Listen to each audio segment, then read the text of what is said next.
des gros problèmes de santé qui m'ont amené à, voilà, à faire des séjours à l'hôpital. Et en fait, moi j'ai toujours un carnet de croquis sur moi. Et forcément, à l'hôpital, j'avais mon carnet, mes crayons, mes aquarelles, mon ukulélé. Bon, j'avais de quoi m'occuper, quoi.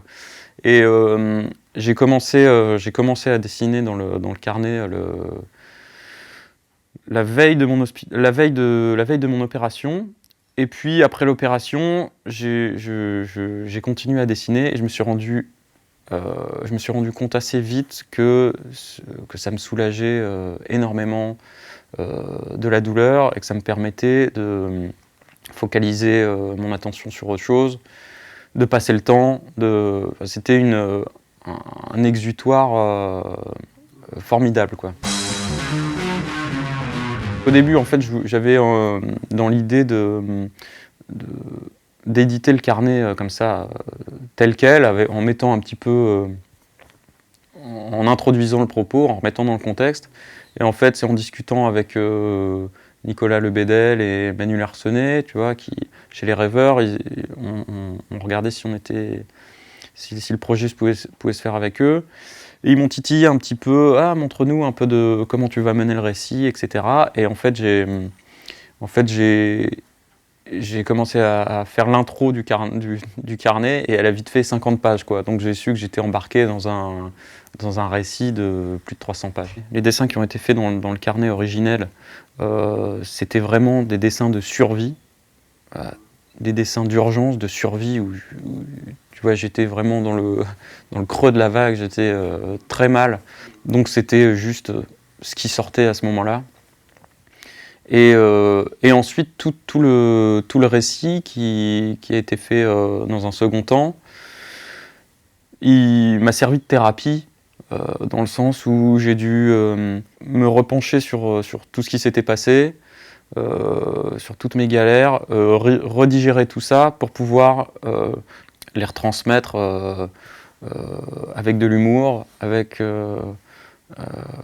en construisant un minimum mon truc et en ayant un discours intelligible. Donc ça m'a vraiment permis de digérer mon histoire et d'être en paix avec toutes ces merdes qui m'étaient arrivées. T'as des situations qui sont tellement dingues et aberrantes à l'hôpital ou dans la maladie qu'il suffit de pas grand-chose pour les rendre drôles, quoi. Le sujet de fond de ce bouquin, c'est la douleur. Et la douleur, c'est un truc très spécial, c'est hyper subjectif, très compliqué à évaluer, tu vois. Il y a des échelles il y a l'échelle de douleur, des questionnaires types, mais les médecins n'ont pas beaucoup d'outils, si tu veux, pour évaluer la douleur. Et moi, j'ai eu la chance, si tu veux, d'avoir le moyen de la poser sur papier, quoi, cette douleur. Donc forcément, un dessin, si tu veux, tu le regardes tout de suite, c'est universel, tu comprends ce qui se passe, quoi.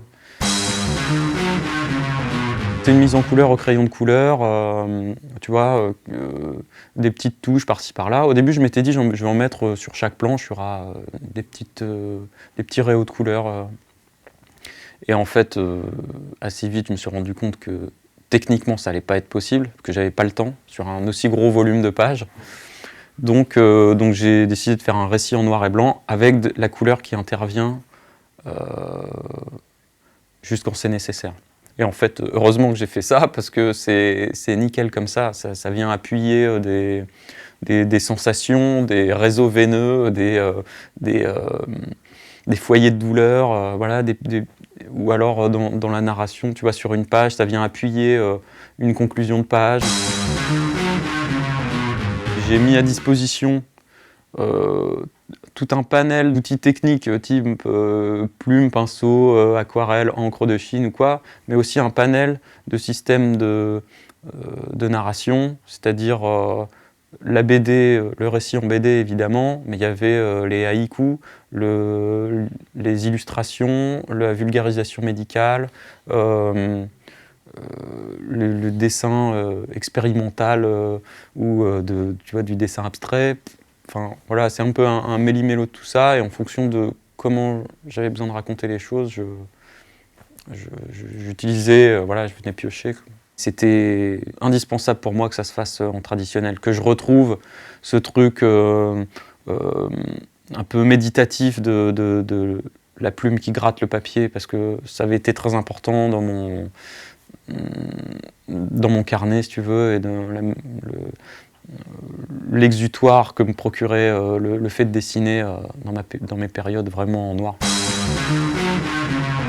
J'avais besoin de ce contact avec le papier pour avoir cette méditation, cette transe qui me... Dans cet état, je pouvais retrouver des sensations physiques ou psychiques que j'avais eues au moment de mes hospitalisations. Mais même, il a fallu que je me remette dans ces états pour pouvoir les dessiner. Mais finalement, tu vois, c'était complètement imbriqué. C'est des trucs, tu peux pas les dessiner si tu les as pas vécus. Et donc, pour les dessiner, il fallait que je me replonge dedans, quoi.